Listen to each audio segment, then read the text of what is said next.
I'm a little embarrassed to admit that the front end of the 4Runner is starting to look a little bit neglected these days, so I'm going to show you what I'm talking about. So first things first, you can see the headlights. I'm not sure if it shows up very well from this angle, but this headlight here is a little cloudy, a little yellow, a little faded. This one still looks pretty good. That's because this one was replaced by the previous owner just shortly before I bought it, and this is the original one. So I've restored this one a bunch of times, and that's the thing with restoring headlights. They tend to always go back eventually. I find 1, maybe 2 years, depending on what you put on the lens to protect it. It's never going to be like a brand new headlight. You're going to have to keep on polishing them after the fact. So that's one major thing that's making this thing look a little bit worn out. Another thing is the plasti dip on the badges here. It's getting worn off too. And that's another thing that's been around for a while actually. The previous owner of this thing plasti dipped these badges to black them out. And I get a lot of questions about these badges. That's all it is, guys. It's just plasti dip. The main thing that we're talking about today though is this light bar.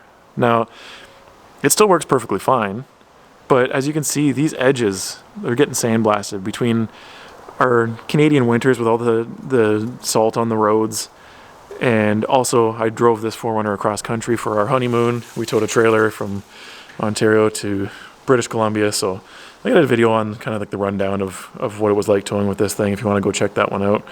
But this light bar is getting a little bit worn out, man. It doesn't look great with the anodized finish is worn off. Now, I could just take it off and paint it. Actually, a friend of mine did that on his Tundra, and it looked good. I mean, it definitely fixed the problem. But you can see the lens is getting a little bit yellowed too, I think, over time. This has been on the 4Runner for a few years now.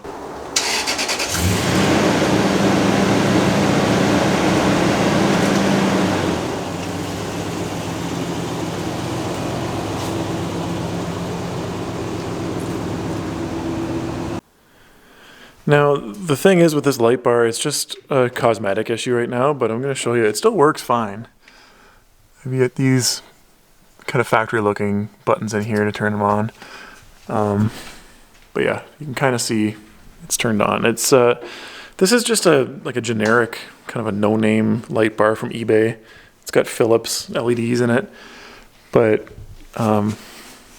looks like they're all still lit up properly. There's no burnt out chips or anything. So it still functions fine. It just doesn't look nice. So I don't know. I might take it off and then give it a fresh coat of paint and put it on the Tacoma or something. But for now, we're going to put a new one on this one. So I got this new light from Nilight, and it's a very similar light to this one. It's a 32-inch curved one. You can see I've got a curved one on here because it matches the line of the front bumper actually quite well. And I wanted to stick with that, but one thing I did do differently is this one actually is a black housing light, and I think it's going to match the look of the Method wheels a little bit better because the wheels are black with exposed hardware, and I think it's going to be a similar look. It's going to kind of tie things in a little bit. So this is going to be a bit more of a stealth look, I think, and I'm curious to see what it looks like. So let's unbox this thing and take a look at what we got here. Okay, so I just opened up the package. This is what you've got inside. Just some minor styrofoam packaging. Little thank you card. It looks like a little, I don't know if this is an instruction manual or what. Yeah, just some promotional stuff. And these should be the mounts. So this looks to me like it's going to be a direct replacement to what I have on the 4Runner already, which is good because I don't want to redo the installation here. So I'm hoping this is going to be kind of a plug and play type of situation. And it should be because these brackets look like the same brackets that I'm currently using. So I can just swap these out and bolt it on and then connect the wiring to the existing harness. Speaking of harnesses, it doesn't look like this comes with a harness or a switch or anything. This is just a straight light bar with no accessories or anything like that. So if you're shopping for one of these, make sure you understand that you're going to have to handle your own switch and your own harness. Let's pull it out of the box here. Yeah, so it's fairly well packaged. I mean, you wouldn't want the UPS guy be booting this around the way that it's protected in that box. You could maybe use a little more cushioning, but it doesn't seem like there's any damage or anything as far as I can tell so far. Alright, so here's what we got. These light bars are usually pretty straightforward, just a simple positive and a negative wire. I'm going to tap into the existing harness that's on the truck. And then these are your mounting brackets here. It comes with the hardware. You want to put your washer inside there, and then your 2 bolts to attach the brackets to the side of the light bar here.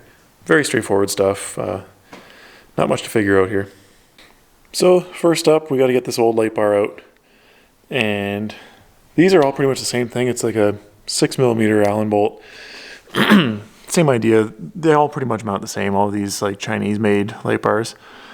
So I'm just going to go ahead and I'm going to unmount it here because I want to reuse, or I don't want to reuse these brackets. We got the new ones with the new light bar. So I want to take it off from back here. Basically starting from the mount that I built.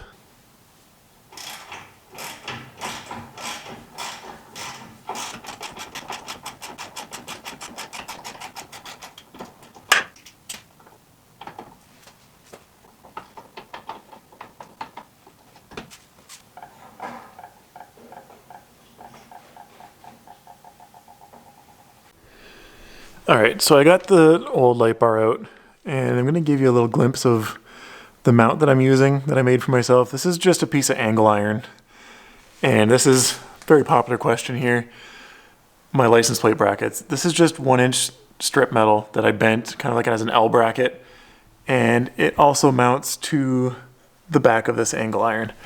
You can kind of see the top of it right here. It's just nothing special. It's bolted to this kind of rad support here.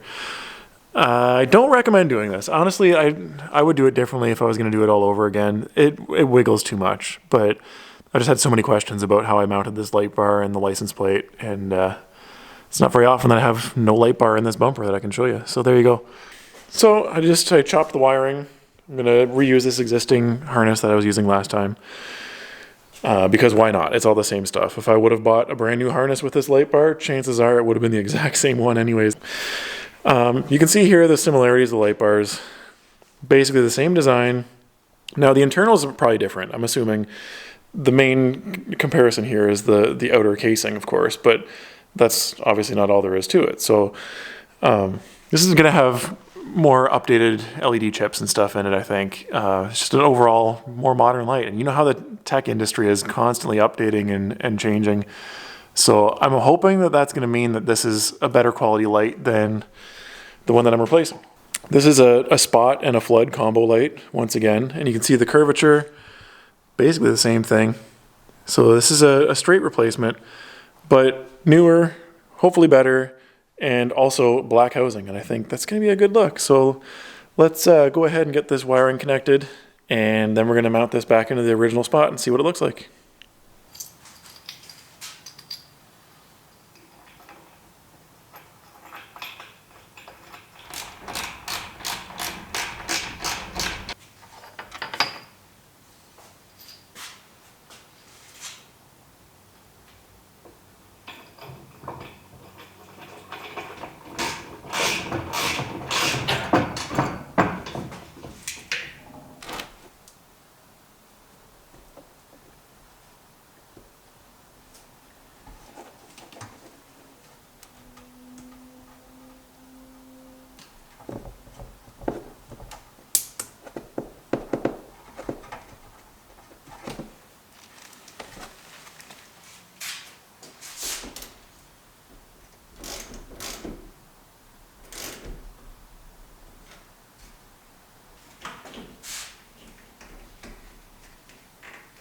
Okay, so we got this all wired back up again.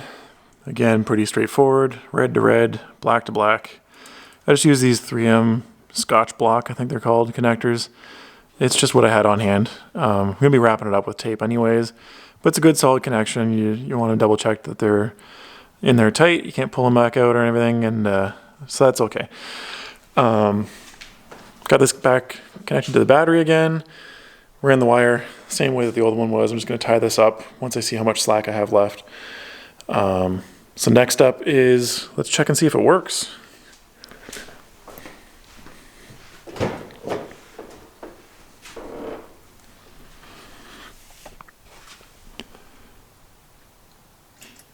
Ooh, okay.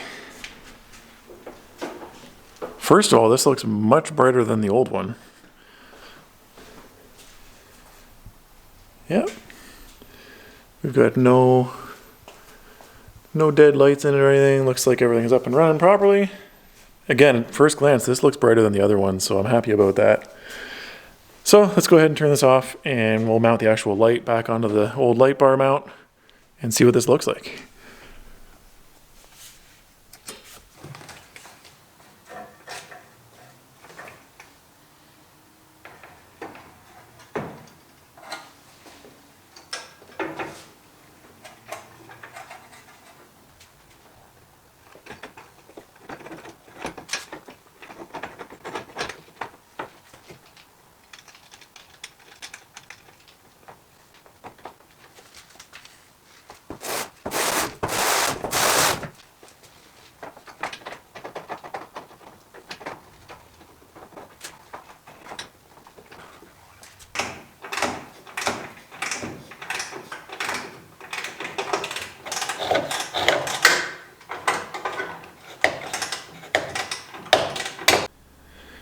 Alright, so I got it all installed.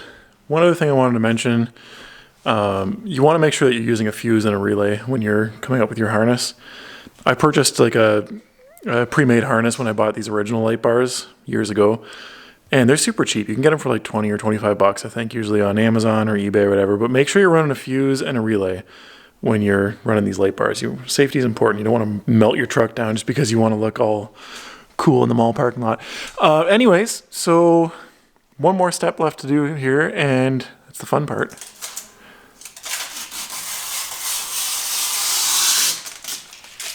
Nice. Looks good. I like it. I like the stealth look. Let's drop this down.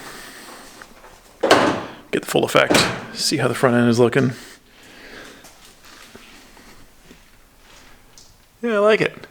I mean, it can only be so stealthy because you need to be able, like the actual lights in the light bar have to be, reflective. But it's definitely not quite as in your face as this guy was. This was a lot brighter. Just the entire thing was chrome inside, whereas this, it's just the actual spots for the LEDs that are chrome. The rest is black housing. Anyways, there we go. All right, let's pull this thing out and see what it looks like in the dark.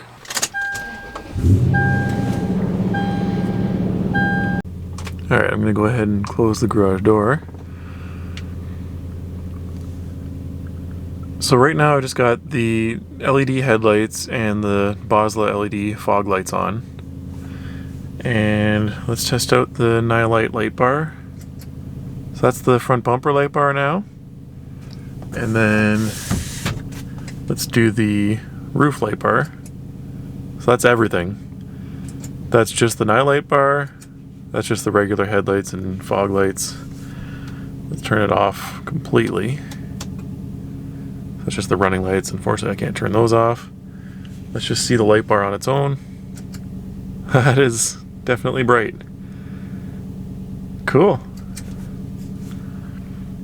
I think I'm actually going to do a future video, do like a night driving video of this 4Runner to show what it's like driving out on country roads and everything at nighttime. I'll do like a POV driving video or something, so stay tuned for that. Make sure you're subscribed to the channel if you're not already, because I'm going to be posting that video eventually. You may as well get notified when I do. So that takes care of the first of the list of things that I feel like we need to fix up on the front end of this thing. Light bar is now fixed. I'm going to throw a couple of like daytime shots in here just to show what it looks like now in the daylight. But aside from that, we still have the other things to take care of. I haven't forgotten about those, so I'm going to be dealing with the plasti dip on this, and I'm also going to be dealing with the headlight. We got to restore that one and get it polished back up to being clear again. And so I'm going to have videos on all those in the future. For right now, I got like over 100 other videos on here that you may as well watch while you're waiting if I haven't published that video yet. So go ahead and check out the one on your screen. Aside from that, guys, thanks for watching, and I'll catch you on the next one.